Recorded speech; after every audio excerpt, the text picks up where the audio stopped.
अस्सलाम वालेकुम व्यूअर्स, मैं हूं अफशा सिद्दीकी। आज मैं आपके लिए लेकर आई हूं एक बहुत ही झटपट तैयार होने वाली मज़ेदार रेसिपी जिसका नाम है होममेड बटर, और ये आपको किसी और चैनल से नहीं मिलेगी। रेसिपी शुरू करने से पहले मेरी वीडियोस को लाइक और शेयर करें, मेरे चैनल को सब्सक्राइब करें, बेल आइकन को दबाना बिल्कुल नहीं भूलिए ताकि मेरी आने वाली हर नई वीडियो आप तक पहुंचती रहे। औज़ुबिल्लाहि मिनश शैतानिर रजीम, बिस्मिल्लाहिर रहमानिर रहीम। व्यूअर्स, मैं हूं अफशा सिद्दीकी हंगर्स कुजीन की जानिब से। आज मैं आपके लिए लेकर आई हूं होममेड बटर। इसकी रेसिपी बहुत आसान है। जो घर में हमारे फ्रेश क्रीम मिल्क आता है उसकी मैंने ये मलाई उतार कर रख ली है अपने पास, और ये तकरीबन 1 पाव के करीब ये मलाई होगी। इसको मैं अपने पास फ्रीजर में जमा करती रही। हमें मलाई को फ्रिज में ज्यादा दिन नहीं रखना चाहिए, 3 दिन के बाद इससे फंगस आने लगती है, तो इसलिए मैं मलाई को हमेशा डायरेक्ट फ्रीजर में ही डालती हूँ। एक बॉक्स बना लीजिए, उसमें आप मलाई डालिए और रोज के रोज आप मलाई फ्रीजर में रख दीजिए। जिस दिन आपको मक्खन बनाना है, जैसे कि मुझे आज बनाना था, तो मैंने इसको निकाल कर बाहर रखा। अभी सिर्फ डिजोल्व हुई है, मैंने इसे और कुछ नहीं किया। ये मलाई अपनी रॉ फॉर्म में है, ठीक है। अब आप उसके बाद उसमें आप तकरीबन 1 टेबलस्पून के करीब मैंने दही डालना है, और इन दोनों चीजों को मैंने यहाँ पर इस बाउल में डालकर बीट करना है। तो चलिए शुरू करते हैं।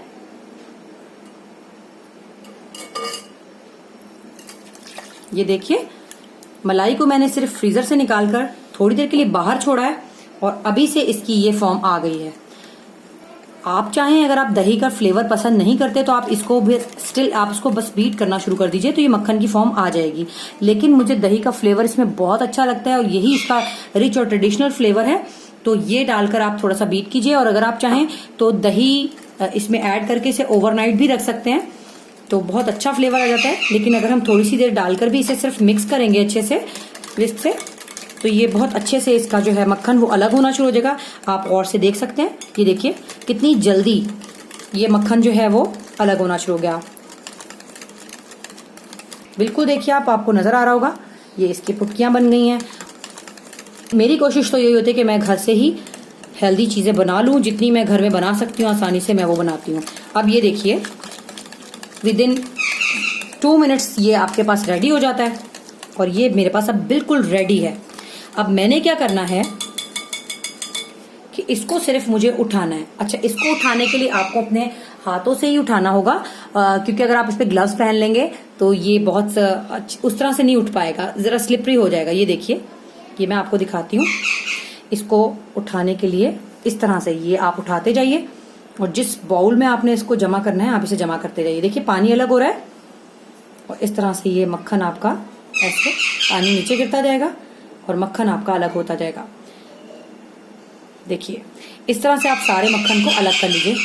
मैं अब इसको अलग कर लेती हूँ। जी व्यूअर्स, ये देखिए, इसमें से सारा मक्खन मैंने निकाल लिया है, और वो मक्खन जो है उसको मैं ऐसे हाथ से थोड़ा सा हिलाऊंगी, तो ये आप देखिएगा इसके अंदर से और भी पानी निकल आएगा बाहर। इस तरह से इसमें से आप पानी निकाल दीजिए, और जब आपका ये पानी बिल्कुल ख़त्म हो जाए तो आप इसको यूज़ कर सकते हैं। आप इसे थोड़ी देर, अगर देखिए अभी गर्मी है तो थोड़ा सॉफ्ट है ये, अगर आप इसको थोड़ी देर के लिए फ्रिज में रख देंगे तो ये बहुत ही अच्छे तरीके से हार्ड हो जाएगा, और आप इसको बिल्कुल रॉ फॉर्म में बटर आपके पास अवेलेबल है। ये आप जब चाहें इसे यूज़ कीजिए, और नाश्ते में भी इसको लगाकर आप खा सकते हैं, और इसके अलावा आप इससे देसी घी भी बना सकते हैं। किसी और वीडियो में मैं आपको इससे देसी घी बनाने का तरीका भी बताऊंगी। जी व्यूअर्स, ये देखिए, ये हमारे पास बटर तैयार हो गया। अगर इसको मैं थोड़ी देर फ्रिज में रख देती तो ये थोड़ा सा हार्ड फॉर्म में आपको नजर आता, लेकिन मैंने इसको डायरेक्ट बनाते ही आपको दिखा दिया है। आप इसको जहां मर्जी यूज कीजिए, चाहे आप इसको बेकरी के आइटम में यूज कीजिए, चाहे आप इसे रोटी पर लगाकर खाइए, पराठे पर लगाइए, निहायत हेल्दी घर का बटर आपके पास हाजिर है। जी व्यूअर्स, एक चीज और मैं आपको बताती चलूं कि जब भी आप बटर बनाएं, आप चाहें तो इसके अंदर थोड़ा सा सॉल्ट ऐड कर दीजिए। उससे ये है कि फ्रिज में ये कम से कम 1 हफ्ता आराम से चल जाता है। थोड़ा सा सॉल्ट ऐड कर दीजिए इसमें। मैं फिलहाल इसमें कुछ ऐड नहीं कर रही हूँ, और क्योंकि मैंने इसे फ्रीजर में रखना है। फ्रीजर में अगर आप रखेंगे तो फिर ये काफी दिन तक चल जाता है, तकरीबन 1 महीना तो इसको कुछ भी नहीं होगा।